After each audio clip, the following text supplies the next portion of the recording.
அனைவருக்கும் வணக்கங்கள். TNPSC group 2, group டிஏ, குரூப் 4 2025 தேர்வுக்கான பயணத்தில் இன்று நாம் இருக்கக்கூடிய வகுப்பு 15/2/2025. இன்னைக்கு என்ன இலக்கியத்தில் பார்க்க போறோம்? அழகு 7ல திருக்குறள்ல இருக்கக்கூடிய நடுநிலைமை, கூடா ஒழுக்கம் 2 அதிகாரங்களுக்குள்ள விளக்கங்களையும் இன்னைக்கு நம்ம பார்க்க போறோம். லாஸ்ட் கிளாஸ்ல ஏற்கனவே கல்வி பத்தி பார்த்துருந்தோம். ஸோ இன்றைக்கு நம்ம 13 நடுவு நிலைமை, அதான் நடுவு நிலைமை அப்படின்னா என்னன்னா இம்பார்ஷியலிட்டி அப்படின்னு அர்த்தம். அதாவது நம்ம படிக்கிறோம், வேலைக்கு போகிறோம், இந்த சமுதாயத்தில் ஒரு அங்கமாக இருக்கிறோம். அப்படி இருக்கக்கூடிய நாம எந்த ஒரு சூழல்லையுமே நடுநிலைமை தவறி செயல்படக்கூடாது. எப்பவுமே உண்மையின் பக்கம் தான் நிற்கணும், நியாயத்தின் பக்கம் தான் நிற்கணும், எப்பவுமே அதர்மத்துக்கு பக்கத்தில் நம்ம நின்றக்கூடாது.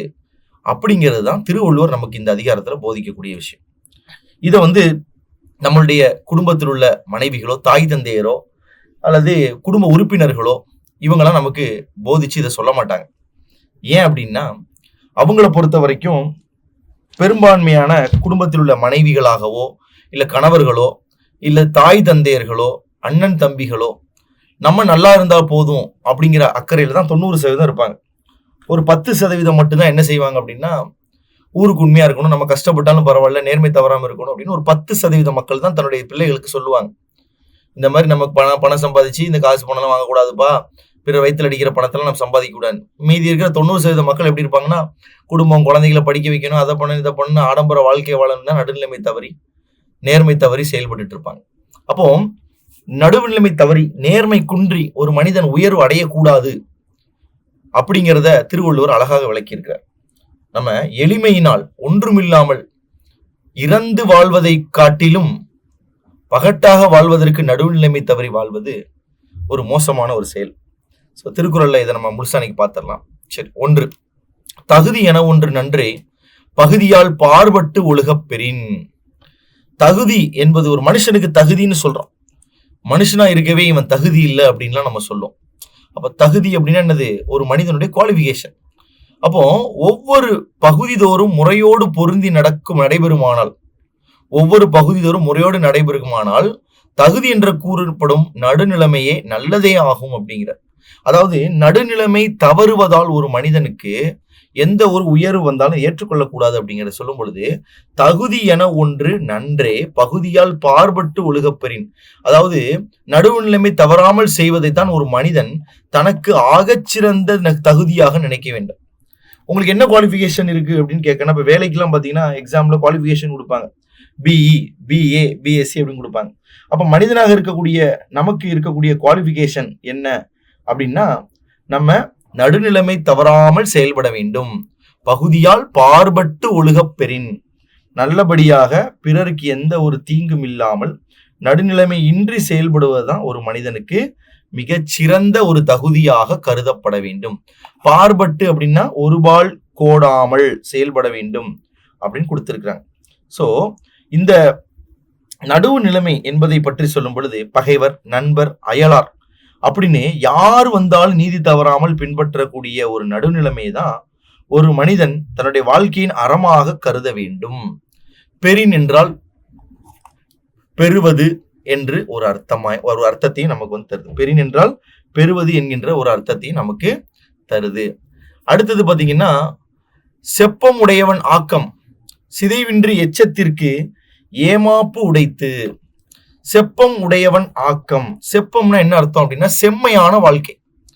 நம்ம நேர்மையாக வாழ்ந்து நமக்கு கிடைக்கக்கூடிய அந்த பலன்கள் யாருக்கு போகும்னா நம்மளுடைய எச்சத்திற்கு. எச்சம்னா யாரு? நம்மளுடைய வாரிசுகளுக்கு பாதுகாப்பாக செல்லும்.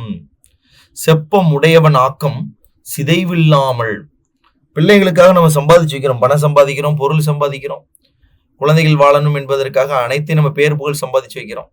நேர்மையா வாழ்ந்து நடுநிலைமை தவறாமல் இருந்தால் அதோடைய பலன்கள் ஒரு துளி கூட குறையாமல், சிதைவில்லாமல் நம்மளுடைய வாரிசுகளுக்கு பாதுகாப்பாக பின் இருக்கும். சொல்றாங்க இல்லையா, அவங்க அப்பா என்ன பாவம் பண்ணாரோ பிள்ளைங்க இப்படி சீரழித, தாய் தகப்ப என்ன புண்ணியம் பண்ணாங்களோ பிள்ளைங்க பாருங்க இப்படி நேர்மையாளர்களாக இருக்குத, பிள்ளைங்களை பாருங்க உயர்ந்து இருக்குத.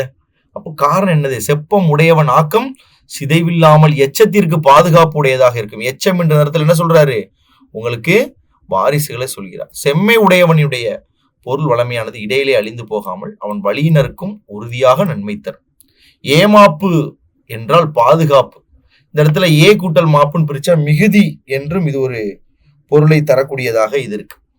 நன்றே தரினும் நடுவிகந்தாம் ஆக்கத்தை அன்றே ஒளிய விடல். நல்லதே கிடைச்சாலும் நடுவுநிலை தவறுவதால் கிடைத்த செல்வத்தையும் உயர்வையும் ஆக்கத்தையும் அன்றைக்கே எனக்கு வேண்டாம்னு ஒழிச்சிடணும். ஒரு அரசு பணியாளராக இருக்கிறீங்க, ஒரு நேர்மையாளராக பணிபுரிஞ்சு ரிட்டையர்ட் ஆகணும். ஆமா தானே? ஆமா. அப்போ ஒரு இருக்கையில நீங்க கஷ்டப்பட்டு படிச்சு ஒரு சீட்ல போய் கவர்மெண்ட் ஆபீஸ்ல உட்காருங்க. எத்தனையோ இடர்களுக்கு பிறகு நீங்க படிச்சு போட்டி போட்டு அங்க போய் உட்காருறீங்க. உட்கார்ந்து இருக்கக்கூடிய அந்த சீட்ல நீங்க உட்கார்ந்து அமர்ந்து வேலை பார்க்கும் பொழுது பல இடர்கள் வரும். உங்க நேர்மையை சோதிக்க பல சூழல்கள் அங்க ஏற்படும். அப்போ நீங்க வசதியே இல்லாம கஷ்டப்பட்டு இருப்பீங்க, கடன் வாங்கியிருப்பீங்க, குழந்தைகளுடைய செலவுகள், மருத்துவ செலவு, படிப்பு செலவு, அது இது நிறைய இருக்கும். அந்த நேரம் உங்களுக்கு ஒரு நடுநிலைமை தவறி ஒரு செயல் செய்யும் பொழுது உங்களுக்கு கொஞ்சம் பணம் கிடைக்குது அப்படின்னு சொல்றேன். அப்போ அந்த பணம் கிடைச்சா நம்ம வாழ்க்கையில அடுத்த கட்டத்துக்கு போயிடலாமே அப்படின்னு நினைச்சு உடனடியாக நடுநிலைமை தவறக்கூடாது. அதான் வள்ளுவர் சொல்றாரு, நன்றே தரினும் நல்லதே கிடைச்சாலும் நடுவிகந்தாம் ஆக்கத்தை, நடுவு நிலைமை தவறி வரக்கூடிய உயர்வை அன்றே ஒளிய விடல்ங்கிறார். அதை யோசிச்சு கூட பார்க்க கூடாது. அது இப்படி கொண்டு வந்தானே அப்படின்னும் அதை உடனே உதறி தள்ளக்கூடிய மனப்பான்மை இருக்கணும். நாளைக்கு யோசிச்சு சொல்லவா அப்படின்னு கேட்டோம்னா நம்ம மனசு எப்படி இருக்குன்னு அர்த்தம்? மனசு கரெக்டா இருக்குன்னு அர்த்தம். யோசிச்சு சொல்லவா அப்படின்னு ஒருத்தர் கேட்கிறாரு, சார் நான் எதுக்கும் யோசிச்சுட்டு நாளைக்கு சொல்லட்டுங்களா அப்படின்னா மனசு ஏற்கனவே கரைபட்டு விட்டது, இன்னும் செயல்ல தான் கரைபடவில்லை. அந்த செயலும் கூடிய சீக்கிரத்துல கரைபட்டுரும். அப்ப நன்றே தரினும் நடுவிகந்தாம் ஆக்கத்தை அன்றே ஒளிய விடல் அப்படின்னு வள்ளுவர் சொல்றார்.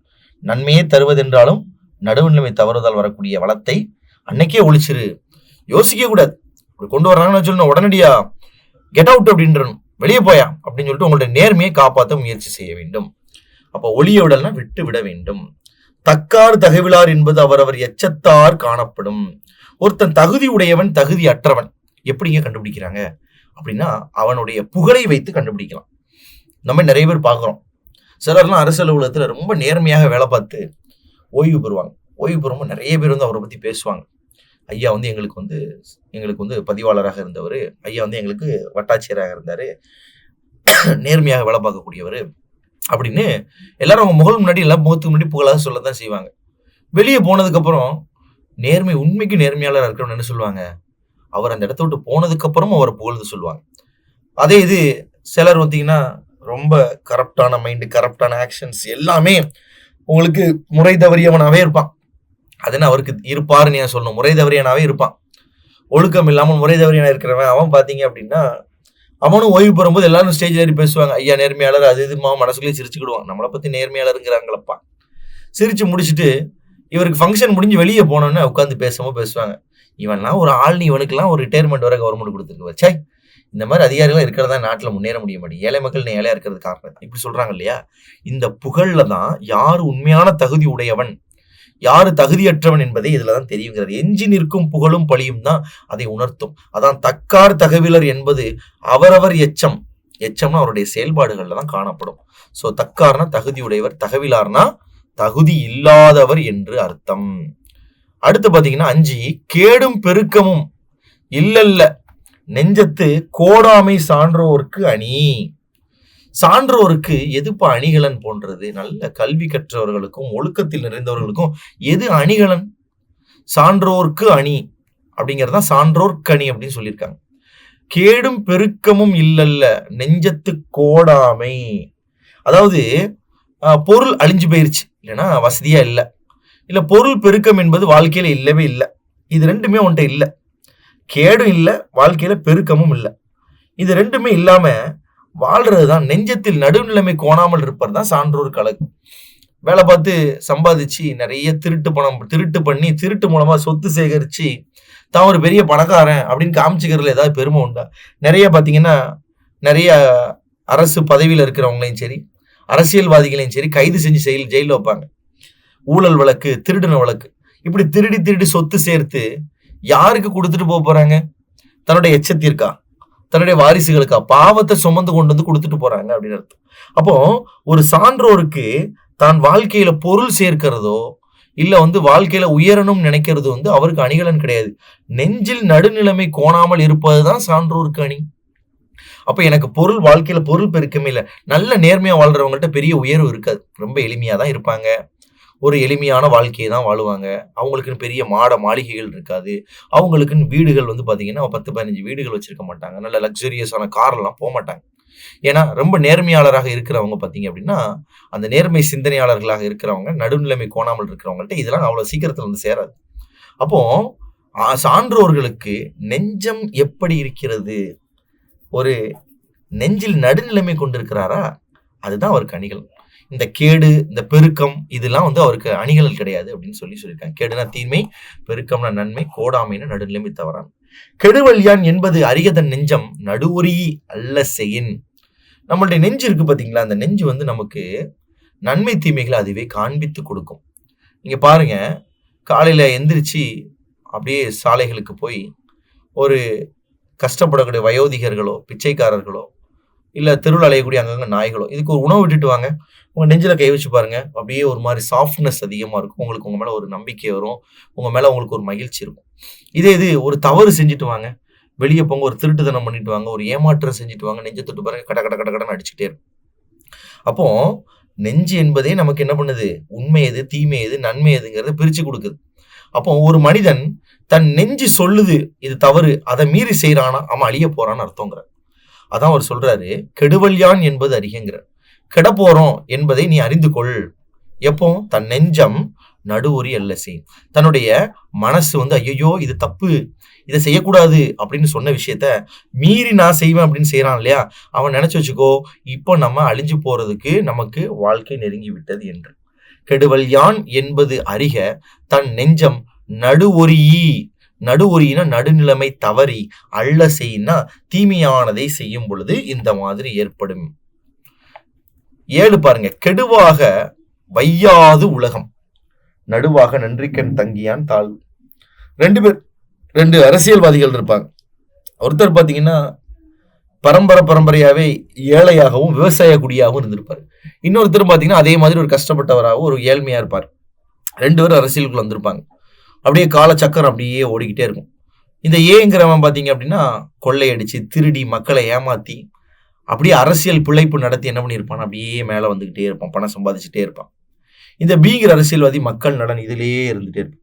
ஒரு 50 வருஷம் கழிச்சு பாத்தீங்கன்னா இவன் அப்படியே அடுத்தடுத்த பதவி வாங்கி பெரிய பெரிய உச்சிக்கு போய் பாத்தீங்கன்னா நல்ல உயர் ரக காரு, மகன், பேரன், சொத்துக்கள், அப்படி வாரிசுகள், அப்படி இப்படி என்ன பண்ணியிருப்பாங்க. எல்லாருக்குமே தேவையான எல்லாத்தையுமே சேர்த்து வைக்க முடியும்.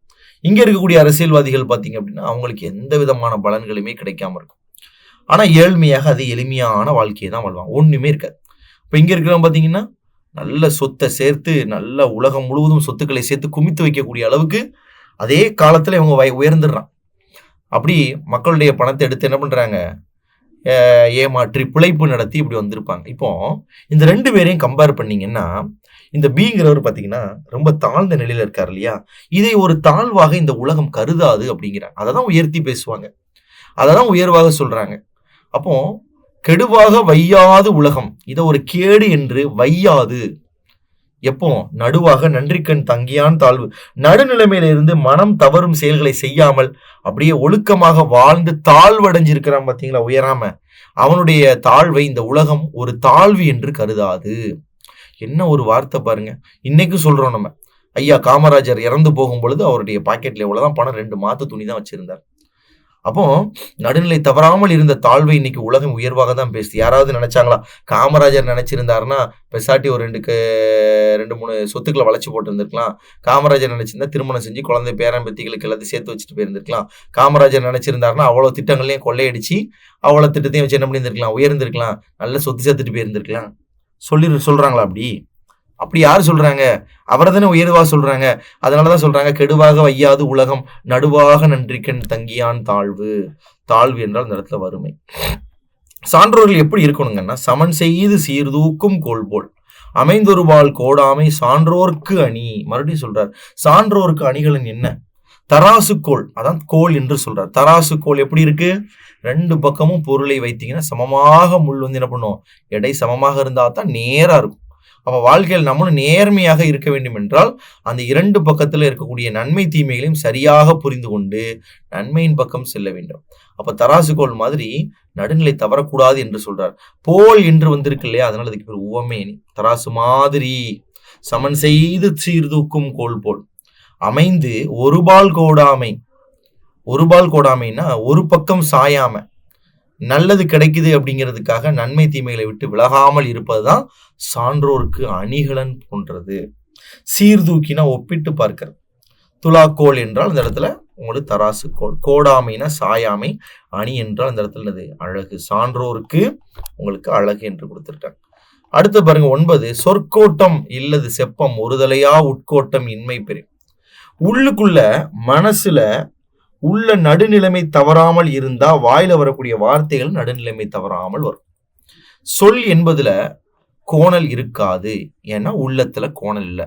உள்ளத்துல கோணல் இருந்தா சொற்களிலும் கோணல் வரும்.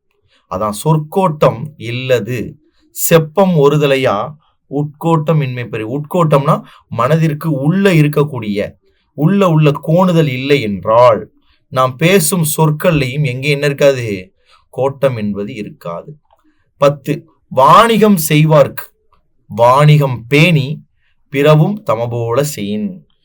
பிசினஸ் பண்றவங்க நடுநிலைமையில இருக்கும், தொழில் செய்யறவங்க நடுநிலைமையில இருக்கும், கடகண்ணி வச்சு நடத்துறவங்க நடுநிலைமையில இருக்கணும். எப்படி கொடுத்திருக்காரு பாருங்க. வாணிகம் செய்பவர்கள் எப்படி இருக்கணுமா, தனக்கு வரக்கூடிய கஸ்டமர், நான் ஒரு கடைக்கு போனா நான் ஒரு பொருளை எந்த அளவு எதிர்பார்ப்பேன், எந்த குவாலிட்டியில எதிர்பார்ப்பேன் அப்படிங்கிறத புரிஞ்சுக்கிட்டு கொடுத்தாங்கன்னா அதுதான் வணிகம். வாணிகம் செய்வார்க்கு வாணிகம் பேணி பிறவும் தமபோல செய்யின, பிறரையும் தம்போல நேசித்து செய்ய வேண்டும். நான் ஒரு கடைக்கு போறேன், 1 கிலோ சர்க்கரை வாங்க போறேன். 1 கிலோ சர்க்கரைன்னா நான் என்ன எதிர்பார்ப்பேன், 1 கிலோ போட்டா காணது, கொஞ்சம் கூட ஒரு 10 கிராம் போட்டா நமக்கு ஒரு திருப்தி, சரி கூட போட்டு 1 கிலோ 10 கிராம். அதே இது நம்ம கிட்ட வரக்கூடிய கஸ்டமர்கிட்ட மட்டும் 1 கிலோ கட்டா ஒரு 950 கிராம் போடுவோம் போதுன்னு நினைக்கக்கூடாது. நம்ம ஒரு பிற இடத்துல கஸ்டமரா இருந்தா எப்படி இருப்போம் அப்படின்னு வாணிகம் செய்வார்க்கு சொல்றார். வாணிகம் செய்வார்க்கு வாணிகம் பேணி பிறவும் தமபோல செய்யின்னு சொல்லியிருக்காரு. பிறரையும் தம்போல செய்து ஒழுகுவதுதான் வாணிக மரபு என்று சொல்லியிருக்காங்க. பேணினா காத்தல், பிறவும்னா பிறருடைய பொருள். நெக்ஸ்ட் கூடா ஒழுக்கம், இம்போஸ்டர் அப்படிங்கிறாங்க. அதாவது சிலர் பார்த்தீங்கன்னா உண்மைக்குமே ஒழுக்கத்தோட இருப்பாங்க, சிலர் ஒழுக்கமா இருக்கிற மாதிரி நடிப்பாங்க. வெளியே ஒரு தோற்றமும் உள்ள ஒரு செயல்பாடும் இருக்கும். அப்படி வாழக்கூடியவங்களை தான் கூடா ஒழுக்கம் அப்படின்னு வள்ளுவர் சொல்லியிருக்காரு. நேர்மையா ஒழுக்கமாக வாழ்ந்துட்டு போகணும். அப்படி வாழ முடியலன்னா அயோக்கியனாக இருக்கிறவங்களே இந்த காலத்துல பாத்தீங்கன்னா நேர்மையான அயோக்கியனாவது இருக்காங்க. நம்ம வெளியே ஒரு தோற்றத்திலையும் உள்ள ஒரு தோற்றத்திலையும் வாழக்கூடியதான் கூடா ஒழுக்கம். முதல் குறள் டிஎன்பிஎஸ்சில ஏற்கனவே கேட்டிருக்காங்க. வஞ்சமனத்தான் படிற்றொழுக்கம் பூதங்கள் 5 அகத்தே நகும். வெளியே ஒரு தோற்றம், இந்த நிறைய போலி சாமியார்கள் போலி பாதிரியார்கள் எல்லாம் நிறைய சிறையில் அடைக்கிறாங்க, கைது பண்றாங்க. நியூஸ் பேப்பர்ல பாத்தீங்கன்னா அடிக்கடி செய்தி வரும். இந்த மாதிரி ஏதாவது ஒரு தேவாலயத்தில் ஒரு பாதிரியாரை கைது செஞ்சுட்டாங்க, இந்த மாதிரி ஏதாவது ஒரு கோவிலில் இருக்கக்கூடிய ஒரு பூசாரி ஒரு சாமியாரை கைது செஞ்சுட்டாங்க, இந்த மாதிரி ஒரு நியூஸஸ் வந்து நம்ம அடிக்கடி பார்க்குறோம், செய்திகள் அதிகமாக பார்க்குறோம். அப்போ வெளியே பார்த்தீங்கன்னா தோற்றம் எப்படின்னா ஒரு ஞானி மாதிரியும் ஒரு குரு மாதிரியும் தோற்றத்தை வச்சுக்கிட்டு உள்ளுக்குள்ள வந்து குன்றிய ஒழுக்கம். படிற்றொழுக்கம்னு என்ன அர்த்தம்னா குன்றிய ஒழுக்கம், அழுக்கு நிறைந்த ஒழுக்கம். ஒழுக்கம்னு காமிச்சுக்கிட்டு சும்மா ஏமாத்துறது. இப்போ வஞ்ச மனம் கொண்டவனுடைய போலி ஒழுக்கம், இந்த படிற்றொழுக்கத்தை இப்படி சொல்லலாம், போலி ஒழுக்கம் மற்றவங்களுக்கு தெரியாது, ஆனா பூதங்கள் 5 அகத்தே நகும். என்ன பூதம்? நம்மளை சுத்தி பஞ்சபூதம் என்ன இருக்கு? நிலம், நீர், காற்று, ஆகாயம், நெருப்பு. 5 மனசுக்குள்ள சிரிச்சுக்கிடுமா. என்ன நினைக்குமா, எவ்வளவு பேர் ஒழுக்கம் இல்லாம இருந்துட்டு வெளியே ஒழுக்கமா காமிக்கிறான் பாரு அப்படின்ட்டு. அப்போ வஞ்ச மனத்தான்னா வஞ்சகர், ஏமாற்றுக்காரருடைய படிற்று ஒழுக்கம், போலி ஒழுக்கம். பூதங்கள் 5 அகத்தே நகும்னா 5 பூதங்களும் தனக்குள்ள சிரிச்சுக்கும். 2, வானுயர் தோற்றம் எவன் செய்யும் தன்னெஞ்சன் தான் அறிகுற்றப்படின். வானுயர் தோற்றம் எவன் செய்யும். இவருக்கு நல்ல ஒரு பர்சனாலிட்டி, நல்ல ஃபேமஸ்ல இவரு, ரொம்ப உலகறிஞ்சவராச்சா இவரு, ஆகா இவர் எவ்வளவு பெரிய செல்வந்தர் இப்படின்னு அவருக்கு மிகப்பெரிய தோற்றம் இருக்கலாம். அதான் வானுயர் தோற்றம்ங்கிறார். இவர் நல்ல நேர்மையாளர்னு பேர் வாங்கினாரு அப்படின்னு என்ன தோற்றம்னாலும் இருந்துட்டு போட்டோம். வான் உயர்ந்த அளவுக்கு தோற்றம் அவருக்கு இருந்தாலும் என்ன செய்யும் கேட்கிற, அந்த தோற்றத்தை வச்சு என்ன பிரயோஜனம்? தன் நெஞ்சம் தான் அறிகுற்றப்படின், மனசுல தன் மனசுல குற்றம் உள்ளவனாக தான் விளங்குறாரு, தான் குற்றம் உள்ளவராக இருந்துட்டு அதை மனசே உணருது, ஐயோ நம்ம இவ்வளவு அயோக்கியனா இருக்கமே அப்படின்னு அவர் உணர்ந்த பிறகும் அதை செய்யறாருன்னா இவ்வளவு பெரிய தோற்றத்திலிருந்து என்ன பிரயோஜனம்? தன் நெஞ்சம் தன்னை அறிந்து செய்யும் குற்றத்திலேயே ஈடுபடுமானால் அத்தகையவனது வானளாவிய தவத்தோற்றமும் என்ன பயனை செய்யும்? தோற்றம் இந்த இடத்துல ஆரம்பம் என்கின்ற அர்த்தம். இந்த இடத்துல தோற்றத்துக்கு வெளித்தோற்றம் என்றும் பொருள். வழியின் நிலைமையான் வல்லுருவம் பெற்றம் புலியின் தோல் போர்த்து மேய்ந்தற்று. அற்று என்றால் எதை போன்றது என்று அர்த்தம். எனவே இது உவமையணி என்று சொல்லலாம். அதுலயும் எப்படிப்பட்ட உவமையணி? இல்லாத ஒரு பொருளை உவமை சொல்லியிருக்கிறார். அதனால இல்பொருள் உவமையணி. வழியில் நிலைமையான் வல்லுருவம், அதுனா வழியில் நிலைமையான் வல்லுருவம் பெற்றம் புலியின் தோல் பொறுத்து மேய்ந்தற்றுனா, புலி எப்பொழுதுமே ஒரு மாமிச பிராணி. அப்போ பெற்றம் இந்த இடத்துல என்ன சொல்றாங்கன்னா, பெற்றம் என்பது பசுவை குறிக்கக்கூடிய ஒரு வார்த்தை. அப்போ புலி என்ன செய்தான், ஒரு பசுவுடைய தோலை போர்த்தி கொண்டு அப்படியே வயல்வெளி பக்கத்துல வந்து அப்படியே மேயிற மாதிரி அப்படி நடிச்சுக்கிட்டு இருக்கான். இது எதுக்காகன்னா, பசு வந்து ஒரு சாது பிராணி. நம்ம பக்கத்துல போய் பசுவை போய் தடவை கொடுக்க போவோம். அந்த நேரம் பார்த்தா பசு இல்லை, உள்ள இருக்கிறது புலி. அப்போ புலிங்கிறது உள்ள இருக்கு, வெளியே தோற்றம் பசு போல இருக்கு. அப்ப என்ன சொல்றாரு, பசு வந்து இந்த இடத்துல வெளி பசுவின் தோற்றத்தை வைத்து புலி எதற்காக ஏமாற்றுதுன்னா, அது வந்து நம்மளை மீண்டும் ஏதோ பழி வாங்குறதுக்கோ இல்லை உணவு வேட்டையாடுறதுக்கோ அது பயன்படுது. அதனால மன வலிமை இல்லாமல் ஒருவன் மேற்கொள்ளக்கூடிய தோற்றம் தவத்தோற்றம் பசு மாதிரி தன்னை காமிச்சுக்கிட்டாலும் உள்ளுக்குள்ள புலியோடைய பண்பு தான் அவனுக்கு இருக்கும் அப்படின்னு இல்லாத ஒரு பொருள்.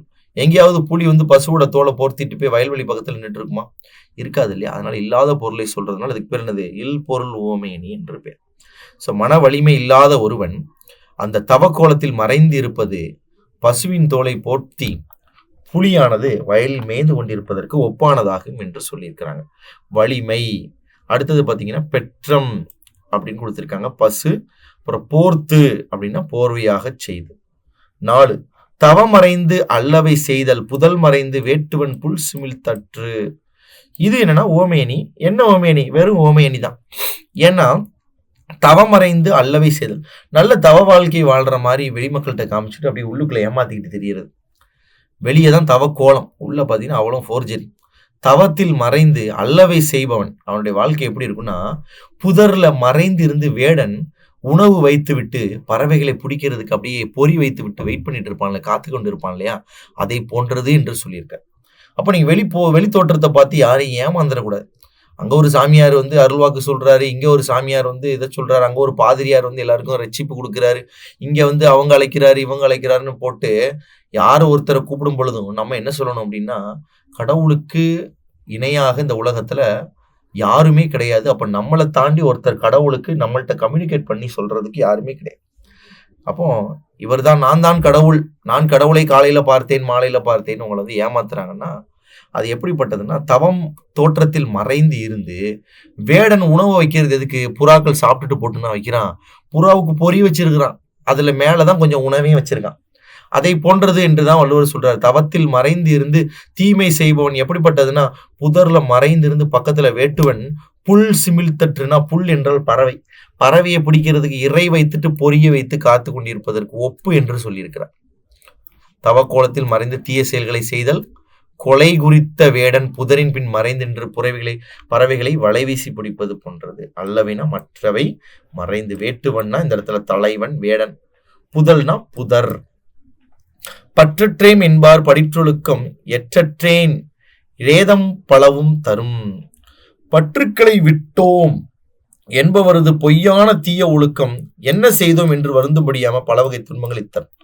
அதாவது நான் வாழ்க்கையில எல்லா பற்று ஆசைகளை துறந்து நான் ஞானியாக மாறிவிட்டேன் என்று சொல்லிவிட்டு ஒழுக்கம் இல்லாமல் இருக்கக்கூடியவங்க சாகும் நிலையில என்ன சொல்லுவாங்க அப்படின்னா, ஐயையோ நான் பல துன்பங்களை என் வாழ்க்கையில ஏற்படுத்திட்டேனே, ஐயோ பல துன்பங்களை நானே உருவாக்கிக்கிட்டேனே அப்படின்னு புலம்புவாங்க அப்படின்னு அவர் சொல்லியிருக்கார். ஸோ பற்றற்றேம் என்பார் படிற்றொழுக்கம் எற்றற்றேன் ரேதம் பலவும் தரும். பற்று இல்லாமை, ஈடுபாடு இல்லாமை. நெஞ்சின் துறவார் துறந்தோர் போல் வஞ்சித்து வாழ்வாரின் வன்கணாரில். நெஞ்சிலே ஆசைகளை விடாம சும்மா வெளியே மட்டும் நான் ஒரு ஞானி மாதிரி அப்படின்னு சொல்லி மக்களை ஏமாற்றி வஞ்சித்து வாழக்கூடிய அந்த மக்களை தாண்டிலும் கொடியவர்கள் யாருமே இல்லைங்கிறார். வன்கணார் இல்லைங்கிறார். வன்கணான கொடுமையானவன் யாருமே கிடையாது.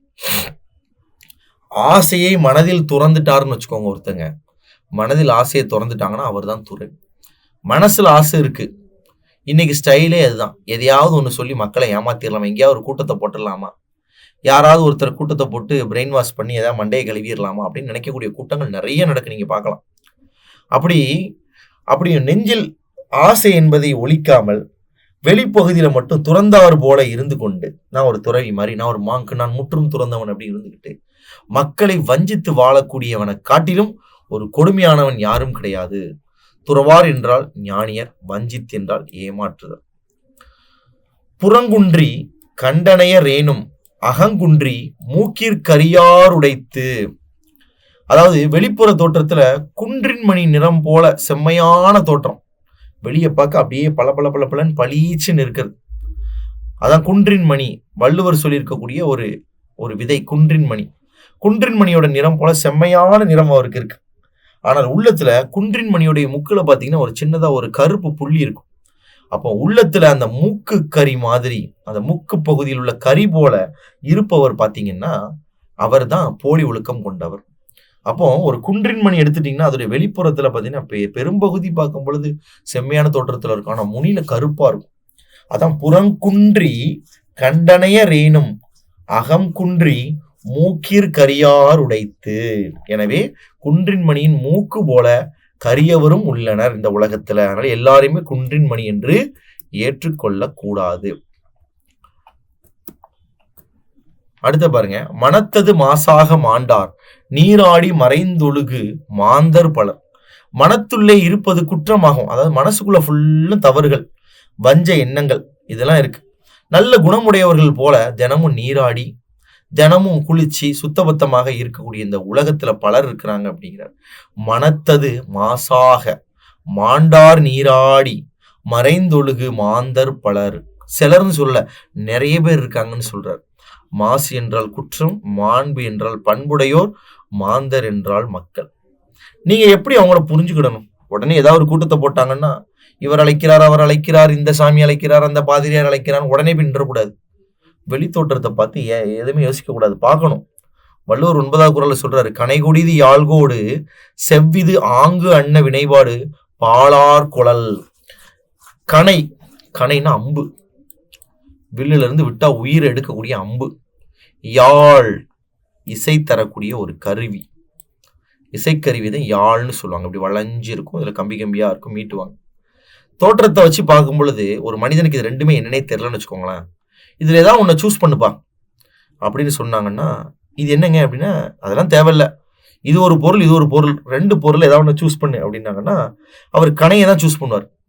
சூஸ் பண்ணிட்டு எதுக்கு இந்த அம்பை நீங்க சூஸ் பண்ணீங்க அப்படின்னு கேட்டா, இல்லை அது பார்க்க நேராக இருக்கு, ஸ்ட்ரைட்டாக இருக்கு, இதை ஏன் சூஸ் பண்ணல, அது ஒரு மாதிரி வளைஞ்சிருக்கு. அப்போ வெளியே தோற்றத்தை மட்டும் பார்க்கும் பொழுது இது நேராக இருக்கிறதுனால நல்லது மாதிரியும், இது வளைஞ்சு இருக்கிறதுனால ஏதோ கெட்டது மாதிரியும் தெரிஞ்சாலும் இது உயிரை எடுக்கக்கூடிய ஒரு ஆயுதம் கனை.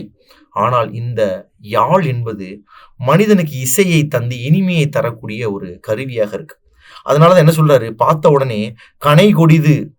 கனை அம்பு நேராக இருந்தாலும் அது கொடுமையானது, யாழ் வளைந்திருந்தாலும் இனிமையானது. அதனால கனை கொடிது யாழ் கோடு செவ்விது ஆங்கு அண்ண வினைபடு பாலால் குழல். அதனால பார்த்த உடனே இடப்படாத, ஒருவரை பார்த்து இடப்படாத. எதை வச்சு எதிர்படணும்? அவருடைய வினைப்படு, அவருடைய செயல்பாடால் வைத்து அவரை எடை போட்டு கொள்க. கனை என்றால் அம்பு, யாழ் என்றால் நரம்பு இசைக்கருவி, கோடு என்றால் வளைவு. 10 மலித்தலும் நீட்டலும் வேண்டா உலகம் பழித்ததொழித்து விடின். மலித்தல்னா மொட்டை போடுறது, மீசை தாடியில சவரம் செய்யறது. நம்ம கோயிலுக்கு போய் என்ன பண்ணுவோம்னா, இறைவா நான் நினைச்ச காரியம் வெற்றி பெற்றுட்டேன்னா உனக்கு நான் மொட்டை போட்டுக்கிறேன்ப்பா அப்படின்னு ஒரு சாரர் வேண்டுவாங்க. ஒரு சாரர் பார்த்தீங்கன்னா தாடி வளர்த்து உடல்ல ரோமங்களை வளர்ப்பாங்க. இறைவா நான் உனக்காக விரதம் இருந்து இந்த மாதிரி தாடி வளர்த்து இந்த இந்த எந்த விதமான கெட்ட பழக்கங்களுக்கும் ஆளாகாம ஒன்று வந்து நான் தரிசிச்சுட்டு போறேன். அப்போ மலித்தல் என்றால் சவரம் செய்து நீக்குதல் முடியை, நீட்டல் என்றால் முடியை வளர்த்தல். இந்த 2 விதமான வழிபாடையும் நம்ம பார்த்திருப்போம். வள்ளுவர் என்ன சொல்றாரு, நீ உலகம் பழித்த செயல்களை ஒழித்து வாழ்ந்து விட்டால், இந்த உலகம் பழிக்கக்கூடிய தவறான செயல் எல்லாத்தையும் ஒழிச்சு, இதெல்லாம் கிடையாதுப்பா, நியாய தர்மத்தை மட்டும் தான் செய்யறது, உலகத்துல மக்கள் ஒழித்த செயல்களை செய்யாம ஒழிச்சிட்டன்னா நீ மலிக்கவும் வேண்டாம் நீட்டவும் வேண்டான்னு வள்ளுவர் சொல்றார். நீ மயிரை மலித்து கொள்ளவும் நீள வளர்த்து செய்ய வேண்டாம். சிலர்லாம் பார்த்தீங்கன்னா, மலித்தல் மொட்டை போடுறது. நிறைய தவறுகள், நிறைய எல்லாத்தையும் ஏமாற்று காரியம் எல்லாத்தையும் செஞ்சுட்டு, முருகர்ட்ட போயிட்டு, "முருகா, நான் உனக்கு வந்து மொட்டை போட்டுறேன்யா, என்னை காப்பாத்தி விட்டுறியான்னு" சொல்லிட்டு மொட்டை போட்டா முருகர் மன்னிச்சிருவாரா? இல்ல திருப்பதியில போய் மொட்டை போட்டா, திருப்பதி வெங்கடாச்சலபதி மன்னிச்சிருவாரா? இல்ல நீட்டல்னா பாருங்க, சபரிமலைக்கு மாலை போட்டு போவாங்க. நான் எல்லாரையும் சொல்லல, பர்ட்டிகுலரா உள்ளவங்க. அந்த காலம் தவிர மீதி காலங்கள்ல முழுக்க பார்த்தீங்க அப்படின்னா, அந்த 1 1/2 2 மாத காலங்கள் தான் மீதி காலம் ஒழுக்கக்கேடா இருப்பாங்க. குடிச்சுட்டாங்க, இப்படி சண்டை போட வைக்க, தவறான வார்த்தைகள பேச, இந்த மாரி எல்லாத்தையும் செஞ்சுட்டு, 1 1/2 மாசம் மட்டும் எல்லாத்தையும் அப்படியே ஸ்டாண்ட் பை மாறும்போது, அந்த இடத்துல நம்ம ஐயப்பனை போய் நம்மலாம் வேண்டும் பொழுது, கடவுள் ஐயப்பனை வேண்டும் பொழுது, அவருக்கு தெரியும் இல்லையா? யார் ஒழுக்கமானவர்கள்னு ஐயப்பருக்கு தெரியும். ஸோ நாடகம் போட்டு வந்தவங்க யாரு? யார் உண்மையாக்கும் ஒழுக்கமா இருக்கிறவங்கன்னு அவருக்கு தெரியும். அதனால தான் என்ன சொல்றாங்க, நீங்கள் எந்த ஒரு கடவுளையும் வேண்டுங்க. கடவுளையுமே சாமி கும்பிடலாம், வைக்கலாம். ஆனால் இந்த மாதிரி மலித்தல், நீட்டல் என்பதை கூட நீங்க செய்ய வேண்டிய அவசியம் இல்லை. எப்போதென்றால், இந்த உலகம் பழித்த விஷயங்கள முதல்ல நம்ம ஒழிச்சுட்டு, நல்ல உண்மையை பேசணும், நியாயமா இருக்கணும், தர்மமா இருக்கணும், நேர்மையா இருக்கணும், ஒழுக்கமாக இருக்கணும்.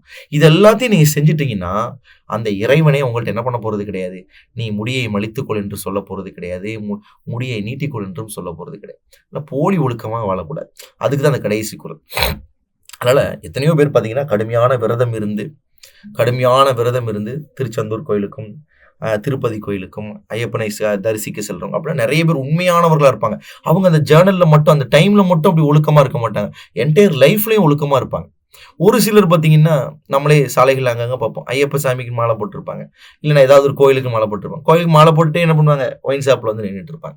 அங்க இருந்துட்டு என்ன பண்ணுவாங்க, எங்கேயா போய் நின்னுட்டு சிகரெட் தம் அடிச்சிட்டு இருப்பாங்க. அப்போ இதுதான் போலி ஒழுக்கம் என்று சொல்றது. அதத்தான் இங்கேயும் சொல்றாரு. மலித்தலும் நீட்டலும் வேண்டாமா. நீ எதுக்காக இந்த கோலத்தை பூண்டே என்றே உனக்கு தெரியாம, பூண்ட கோலத்தின் அர்த்தம் தெரியாம நீ மறுபடியும் உட்கார்ந்துட்டு, குடிச்சிட்டு சிகரெட் குடிச்சிட்டு ரோட்ல படுத்து கிடந்துட்டு, மீண்டும் அடுத்த நாள் ஐயப்ப சாமியை வந்து பூஜை செய்யும் பொழுது, கடவுளுக்கே அது அடுக்காதுன்னு சொல்லுவாங்கல்ல, அந்த மாதிரி தான். ஸோ மலித்தலும் நீட்டலும் வேண்டாம். உலகம் பழித்தது ஒழித்து விடின். மலித்தல் என்றால் சிரைத்தல், நீட்டல் என்றால் வளர்த்தல். ரொம்ப ஒழுக்கமாக இருக்கணும். அதுவும் எப்படி இருக்கணும்? போலியான ஒழுக்கத்துடன் இருக்கக்கூடாது என்பதுதான் இந்த அதிகாரம் நமக்கு வலியுறுத்தி தருது. கூடா ஒழுக்கம் என்கின்ற ஒரு அதிகாரத்துல. ஸோ நம்ம வந்து கடைசியா நான் என் வகுப்புல சொல்றது என்னன்னா, பொதுவா திருவள்ளுவர் அப்படின்னு நம்ம சும்மா கூகுள்ல எங்கேயும் அடிச்சு பார்த்தீங்கன்னா, அவரை பத்தி ஒரு பிக்சர் நம்ம வரைஞ்சிருப்போம். என்ன பிக்சர் வரைஞ்சிருப்போம்னா, நல்ல பெரிய முடி, கொண்டையை வளர்த்து, பெரிய தாடி வளர்த்து அவர் வந்து வரைஞ்சிருப்போம். ஸோ இந்த திருக்குறளை படிக்கும்போது தான் நமக்கு என்ன தோணுதுன்னா, தாடி வளர்க்கக்கூடாதுன்னு அவரே சொல்லும் பொழுது, தாடி வளர்த்து பிரயோஜனம் இல்லைன்னு அவர் சொல்லும் பொழுது, என்னுடைய பாயிண்ட் ஆஃப் வியூல என்ன இருக்குன்னா, திருவள்ளுவர் கண்டிப்பா தாடி வச்சிருக்க மாட்டாருன்னு நான் நினைக்கிறேன். ஸோ உங்களுக்கு அதை பத்தி ஒப்பீனியன் இருந்தா கமெண்ட்ல சொல்லுங்க. தேங்க்யூ.